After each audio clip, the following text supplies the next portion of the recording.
Hello friends, आप सभी का स्वागत है आपके अपने ही यूट्यूब चैनल LGR स्टडी में। दोस्तों, जैसा कि आप सभी जान रहे हैं कि इस वीडियो सीरीज में हम लोग क्लास 10th यानी कि मैट्रिक बोर्ड एग्जाम के बेहतर तैयारी के लिए विज्ञान के महत्वपूर्ण ऑब्जेक्टिव क्वेश्चन का चैप्टर वाइज तैयारी करते हैं। आपको बता दें कि आज यह इस वीडियो सीरीज का 23 नंबर वीडियो है। विज्ञान के महत्वपूर्ण ऑब्जेक्टिव क्वेश्चन के लिए इस तरह का 22 वीडियो ऑलरेडी हम अपलोड कर चुके हैं, जिसमें आपको बता दें कि फिजिक्स के सभी चैप्टर और बायोलॉजी के चैप्टर 1 से चैप्टर 4 तक के सभी महत्वपूर्ण ऑब्जेक्टिव क्वेश्चन का चैप्टर वाइज तैयारी मेरे द्वारा इस सभी 22 वीडियो में करवाया गया है। तो अगर आप अभी तक इस सभी 22 वीडियो को नहीं देखे हैं तो आप इस चैनल के प्ले लिस्ट में जाकर के ज़रूर देख लीजिएगा, जो कि आपके एग्ज़ाम के लिए काफ़ी महत्वपूर्ण है। तो चलिए दोस्तों, आज का वीडियो शुरू करते हैं। आज के इस वीडियो में दोस्तों आपको बता दें कि बायोलॉजी का जो 5वां चैप्टर है, जिसका नाम है हमारा पर्यावरण, इस चैप्टर से संबंधित 30 काफ़ी महत्वपूर्ण ऑब्जेक्टिव क्वेश्चन का डिस्कशन हम लोग आज के इस वीडियो में करने वाले हैं। तो वीडियो को लास्ट तक जरूर देखिएगा, और जिस क्वेश्चन का आंसर आप लोगों को पहले से पता हो तो उस क्वेश्चन का आंसर आप लोग जो है मेरे साथ साथ कमेंट बॉक्स में लिखते चलिएगा। जैसे कि मान लीजिए कि 1 का बी है, तो आप जो है इस तरह से जो है 1 का बी ऐसे लिखना आपको, 1 बी, इस तरह से आपका 2 मान लीजिए कि सी है 2 सी, 3 डी, इस तरह से करके आपको क्या करना है, कमेंट बॉक्स में आप लोग को लिखते चलना है। इससे आपका कॉन्फिडेंस लेवल बढ़ेगा और आपको ये भी पता चलेगा कि आखिर आप कितना जो है तैयारी कर चुके हैं, कितने क्वेश्चन का आंसर पहले से आप जानते हैं। चलिए स्टार्ट करते हैं और ध्यान से देखेंगे। फर्स्ट महत्वपूर्ण क्वेश्चन के द्वारा पूछा जा रहा है कि पारिस्थितिक तंत्र में ऊर्जा का प्रवाह होता है। पारिस्थितिक तंत्र में जो है ऊर्जा का प्रवाह कैसा होता है, किधर से किधर की तरफ होता है।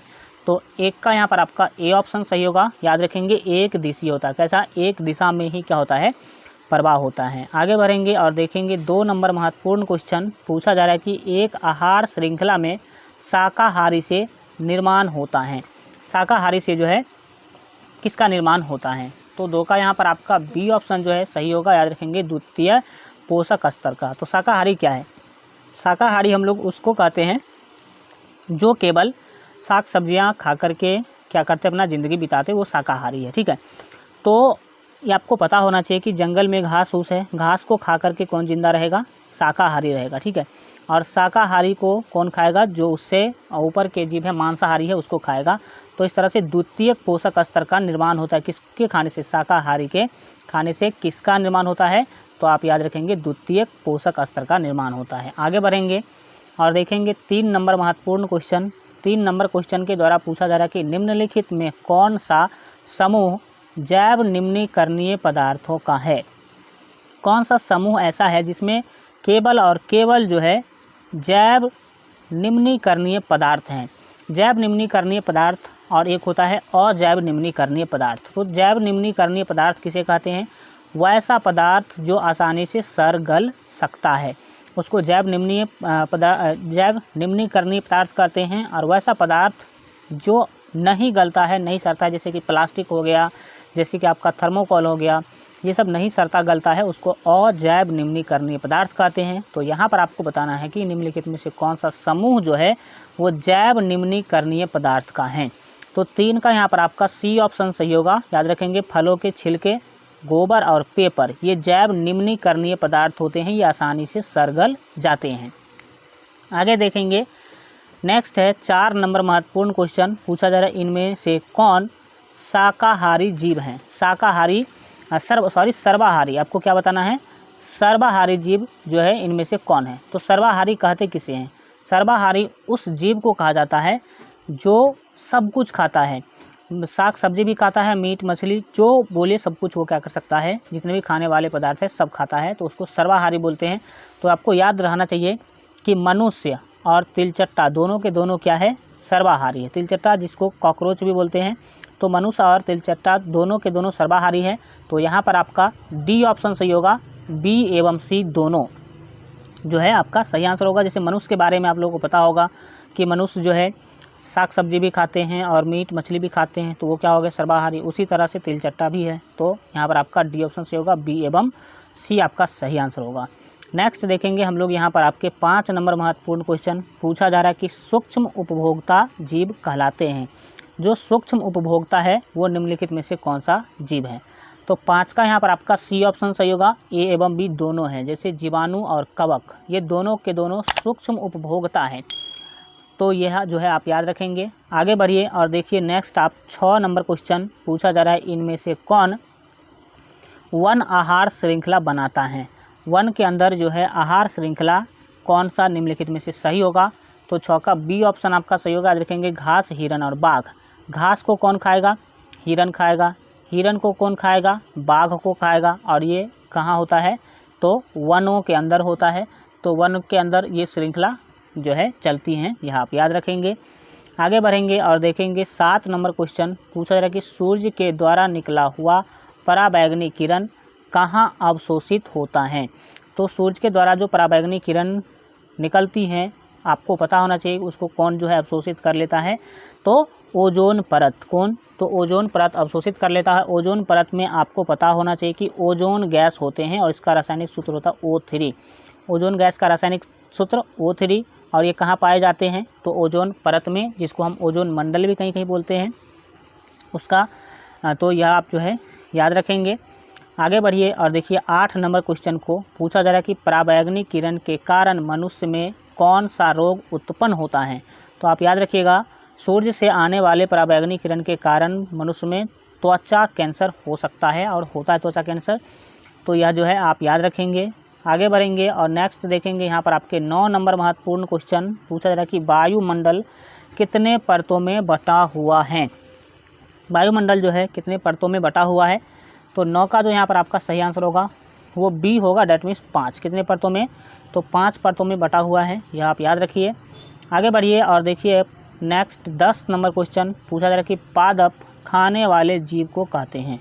पादप जो है खाते हैं, जो जीव पादप को खाते हैं मतलब पेड़ पौधा को खाते हैं, उसको क्या कहते हैं? तो उसको शाकाहारी बोलते हैं। तो शाकाहारी यानी कि ए ऑप्शन है यहाँ पर आपका बिल्कुल है सही आंसर होगा। आपको बता दें कि मैट्रिक बोर्ड एग्जाम के बेहतर तैयारी के लिए अगर आप अभी तक हमारे मोबाइल ऐप को डाउनलोड नहीं किए हैं तो इस वीडियो के डिस्क्रिप्शन बॉक्स में आपको मोबाइल ऐप का लिंक मिल जाएगा, वहां से आप लोग मोबाइल ऐप जरूर जो है डाउनलोड कर लीजिए, क्योंकि मोबाइल ऐप पर आप लोगों को सभी सब्जेक्ट के महत्वपूर्ण subjective question, objective question, quick revision notes, class notes और मॉडल पेपर का PDF आपको मिल जाएगा, जहाँ से आप लोग डाउनलोड कर सकते हैं। तो इस वीडियो के डिस्क्रिप्शन में लिंक है मोबाइल ऐप का, वहाँ से मोबाइल ऐप डाउनलोड कर लीजिए। इस क्लास का भी PDF आपको वहाँ पर मिल जाएगा, तो वहाँ से आप लोग जा करके डाउनलोड कर सकते हैं। या नहीं तो आप लोग प्ले स्टोर पर सर्च कीजिए LGR स्टडी ऐप, तो वहाँ से भी आप लोग डाउनलोड कर सकते हैं। चलिए देखते हैं अगले 11 नंबर क्वेश्चन। 11 नंबर क्वेश्चन के द्वारा जो है यहाँ आपसे पूछा जा रहा है कि इनमें से कौन मानव निर्मित जैव निम्नीकरण है। क्या बोला गया? इनमें से कौन जो है मानव निर्मित जैव निम्नीकरण निम्नलिखित में से कौन सा है। तो 11 का बी ऑप्शन आपका सही होगा। याद रखेंगे बायोगैस। कौन? तो बायोगैस यहाँ पर आपका बिल्कुल ही सही आंसर होगा। आगे बढ़िए और देखिए 12 नंबर क्वेश्चन पूछा जा रहा है कि हमारे द्वारा उत्पादित अजैव निम्नीकरणीय कचरे से कौन सी समस्या उत्पन्न होती हैं। जितने भी हम अजैव निम्नीकरणीय कचरा फैलाते हैं, जैसे प्लास्टिक हो, थर्मोकोल हो, इस सब से कौन सी समस्या उत्पन्न होती हैं। तो 12 का यहाँ पर आपका डी ऑप्शन सही होगा। याद रखें कचरा फैलाने से नाले और नदियाँ में अवरोध होती है, मृदा प्रदूषण होती है, मानव शरीर में जैव आवर्धन भी होता है। तो ये सारा जो है प्रॉब्लम देखने को मिलता है। आगे बढ़िए और देखिए नेक्स्ट 13 नंबर क्वेश्चन पूछा जा रहा है कि निम्न में से कौन आहार श्रृंखला सही है। सही आहार श्रृंखला कौन सा है। तो यहाँ पर देखिए ये जो है ए ऑप्शन गलत है। कैसे? क्योंकि चूहा को घास नहीं खाएगा, फिर घास को मोर नहीं खाएगा, मोर को सांप तो खाएगा, लेकिन यहाँ पर शुरू में चूहा को घास खाएगा, ये गलत है। तो इसका सही क्या होगा? 13 का यहाँ पर आपका जो है बी ऑप्शन सही होगा। याद रखेंगे घास को कौन खाएगा? चूहा। चूहा को कौन खाएगा? सर्प। सर्प को कौन खाएगा? मोर। तो यह एक सही आहार श्रृंखला है। बी ऑप्शन यहाँ पर आपका बिल्कुल ही सही हो जाएगा। आगे बढ़ेंगे और 14 नंबर क्वेश्चन देखिए पूछा जा रहा है कि किसी पारिस्थितिक तंत्र में ग्रहण करने वाले होते हैं। पारिस्थितिक तंत्र में ग्रहण करने वाले कौन होते हैं। तो 14 का यहाँ पर आपका ए ऑप्शन सही होगा। याद रखेंगे उत्पादक क्या होते हैं? ग्रहण करने वाले होते हैं। आगे बढ़िए और देखिए नेक्स्ट 15 नंबर क्वेश्चन पूछा जा रहा है कि निम्नलिखित में कौन उत्पादक हैं। निम्नलिखित में कौन जो है उत्पादक है। तो उत्पादक जो होते हैं कौन होते हैं? घास होते हैं। याद रखिएगा जितने भी हरे पेड़ पौधे हैं, घास हैं, ये सभी के सभी क्या हैं? उत्पादक हैं। बाकी जितने भी हैं वो सभी क्या है? उपभोक्ता है। उपभोक्ता मतलब उसको खाने वाले हैं। आगे बढ़िए और नेक्स्ट देखिए यहाँ पर 16 नंबर क्वेश्चन पूछा जा रहा है कि मैदानी पारिस्थितिक तंत्र में तृतीयक उपभोक्ता है। मैदानी पारिस्थितिक तंत्र जो है उसमें तृतीयक उपभोक्ता कौन होता है? तो 16 का जो यहाँ पर आपका सही आंसर होगा वो डी होगा, याद रखिएगा सर्प। क्योंकि मैदान में क्या होता है कि आपका प्रथम जो है वो क्या है, घास है। घास को कौन खाएगा? मान लीजिए कि कीट पतंग खाएगा। कीट पतंग को कौन खाएगा? मेढक खाएगा। मेढक को कौन खाएगा? सांप खाएगा। तो सांप कितने नंबर पे आ गया? तृतीय नंबर पर आ गया। तृतीय मतलब तीसरे नंबर पर आ गया। ठीक है, आगे बढ़ेंगे और देखेंगे नेक्स्ट यहाँ पर आपके 17 नंबर क्वेश्चन है कि वन पारिस्थितिक तंत्र में हिरण होते हैं। हिरण क्या होते हैं वन पारिस्थितिक तंत्र में? तो 17 का जो है यहाँ पर आपका बी ऑप्शन से होगा, याद रखेंगे प्राथमिक उपभोक्ता। अब प्राथमिक उपभोक्ता किसे कहते हैं? आपको पता होना चाहिए कि वैसा उपभोक्ता जो घास या फिर पेड़ पौधे को खा करके जीवित रहता है वो क्या है? प्राथमिक उपभोक्ता है। तो हिरण क्या खाती है? घास खाती है। तो घास जो भी खाएगा वो क्या होगा? प्राथमिक उपभोक्ता होगा। आगे बढ़िए और देखिए नेक्स्ट आप 18 नंबर क्वेश्चन पूछा जा रहा है कि निम्न में से कौन से समूहों में केवल जैव निम्नीकरणीय पदार्थ हैं? केवल जैव निम्नीकरणीय पदार्थ निम्नलिखित में से किस समूह में है? तो 18 का ए और डी दोनों ऑप्शन यहाँ पर आपका सही होगा। ए में आपका क्या है? घास है, पुष्प, फूल जानते हैं आप लोग, चमड़ा, ये क्या है? जैव निम्नीकरणीय पदार्थ है। और डी ऑप्शन भी आपका सही होगा। केक हो, लकड़ी हो या फिर घास हो, ये सभी के सभी क्या होते हैं? जैव निम्नीकरणीय होते हैं। तो ए और डी यहाँ पर आपका दोनों सही आंसर होगा। लेकिन अब आप बोलेंगे सर एग्जाम में कौन सा हम सही मार के आएंगे? तो यहाँ पर ऑप्शन लेने में हल्का प्रॉब्लम हो गया, इसीलिए दो ऑप्शन आपका सही आ रहा है। एग्जाम में ऐसा कभी भी नहीं होगा कि दो ऑप्शन एक साथ। हाँ, अगर दो ऑप्शन होता है तो एक ऑप्शन ऐसा बनाएगा ए एवं डी दोनों, इस तरह से बना सकता है। ठीक है, आगे बढ़िए और देखेंगे अपने 19 नंबर क्वेश्चन को। 19 नंबर क्वेश्चन है, पूछा जा रहा है कि निम्न में से कौन आहार श्रृंखला का निर्माण करते हैं? कौन जो है आहार श्रृंखला का निर्माण करता है? तो 19 का यहाँ पर जो आपका बी ऑप्शन है बिल्कुल ही सही होगा। आज देखेंगे घास, घास को कौन खाएगा? बकरी, बकरी को कौन खाएगा? मानव। तो यह एक सही आहार श्रृंखला है। आगे बढ़िए और देखिए 20 नंबर क्वेश्चन को। 20 नंबर जो क्वेश्चन है पूछा जा रहा है कि निम्न में से कौन पर्यावरण मित्र व्यवहार कहलाते हैं? मतलब निम्नलिखित में से कौन सा काम आप करते हैं तो आप जो है पर्यावरण के मित्र होते हैं? ए ऑप्शन दिया गया, बाजार जाते समय सामान के लिए जो है कपड़े का थैला, सामान जब आप लाने के लिए जाते हैं तो उसमें कौन सा थैला आप यूज़ कर रहे हैं? कपड़े का थैला ले जाना। सही बात है, अगर आप कपड़े का थैला ले जा रहे हैं इसका मतलब आप पर्यावरण के लिए अच्छा काम कर रहे हैं। दूसरा ऑप्शन है कार्य समाप्ति पर लाइट तथा पंखा का स्विच बंद कर देना। सही बात है, अगर काम समाप्त हो जाए तो लाइट या पंखा का स्विच आप बंद कर रहे हैं तो भी आप पर्यावरण के मित्र की तरह क्या कर रहे हैं? काम कर रहे हैं, उसको बचाने का काम कर रहे हैं। सी ऑप्शन है माँ द्वारा विद्यालय छोड़ने की बजाय तुम्हारा विद्यालय तक पैदल जाना। ये भी क्या है? पर्यावरण के प्रदूषण को या फिर उसकी समस्या को क्या करता है? रोकता है। तो यहाँ पर आपका डी ऑप्शन जो है बिल्कुल सही होगा। उपरोक्त सभी डी ऑप्शन यहाँ पर आपका बिल्कुल क्या होगा? सही होगा। ये तीनों काम आप करते हैं तो क्या है? आप पर्यावरण मित्र की तरह क्या कर रहे हैं? व्यवहार कर रहे हैं। तो डी ऑप्शन आपका उपरोक्त सभी आपका सही आंसर होगा। आगे बढ़ेंगे और देखेंगे 21 नंबर क्वेश्चन। बोला जा रहा है कि जीव मंडल में ऊर्जा का एकमात्र स्रोत है। जीव मंडल में जो है ऊर्जा का एकमात्र स्रोत निम्नलिखित में से कौन सा है? तो यहाँ पर आपका 21 का जो सही आंसर होगा वो यहाँ पर आपका बी होगा। याद रखेंगे सूर्य का प्रकाश एकमात्र जो है ऊर्जा का स्रोत है और ये प्रमुख स्रोत भी है, यह भी आप याद रख सकते हैं।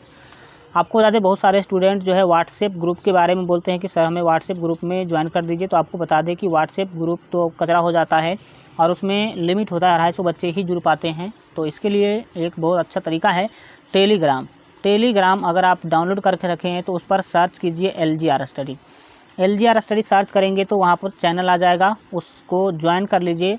जो सुविधा आपको व्हाट्सएप ग्रुप में मिलता है वो सारा का सारा सुविधा आपको टेलीग्राम पर मिलेगा। जो भी अपडेट आता है, जो भी अगर कोई वीडियो हम डालते हैं तो वहाँ भी नोटिफिकेशन दे देते हैं, तो वहाँ से भी आप लोग देख सकते हैं। तो जो लोग टेलीग्राम जो है वो एक व्हाट्सएप के जैसा ही है, तो आप लोग टेलीग्राम ज्वाइन कर लीजिए। टेलीग्राम डाउनलोड नहीं किए हैं तो प्ले स्टोर से टेलीग्राम डाउनलोड करके उस पर सर्च कीजिएगा LGR स्टडी, तो LGR स्टडी का चैनल आ जाएगा, उसको ज्वाइन कर लीजिएगा। ज्वाइन करने के बाद आपको जितना भी सुविधा व्हाट्सएप के ऊपर मिलता है सारा सुविधा आपको उस पर मिलेगा। चलिए 22 नंबर क्वेश्चन देखिए, पूछा जा रहा है कि घास स्थली पाड़ी तंत्र के में उत्पादक हैं। घास स्थली का जो पाड़ी तंत्र होता है, घास स्थल वाला जो मंडल है, उसमें उत्पादक कौन होते हैं। तो 22 का जो सही आंसर होगा आप सभी समझते हैं घास होगा, क्योंकि घास से ही वहाँ पर हरे पेड़ पौधे की तरह कार्य करेगा। आगे बढ़ेंगे और देखेंगे 23 नंबर क्वेश्चन। 23 नंबर क्वेश्चन है कि ओजोन में क्या बोला गया, ओजोन के अणु में ऑक्सीजन के कितने परमाणु हैं। तो अभी आपको बताए थे कि ओजोन का जो रासायनिक सूत्र होता है वो होता है O3, और O3 का मतलब है ऑक्सीजन का 3 परमाणु। तो सी ऑप्शन यहाँ पर आपका सही होगा 3। मतलब ओजोन के अणु में ऑक्सीजन के कितने परमाणु होते हैं, तो 3 परमाणु होते हैं, क्योंकि यहाँ पर आप देख सकते हैं कि ओजोन का जो रासायनिक सूत्र है वो क्या होता है, O3 होता है।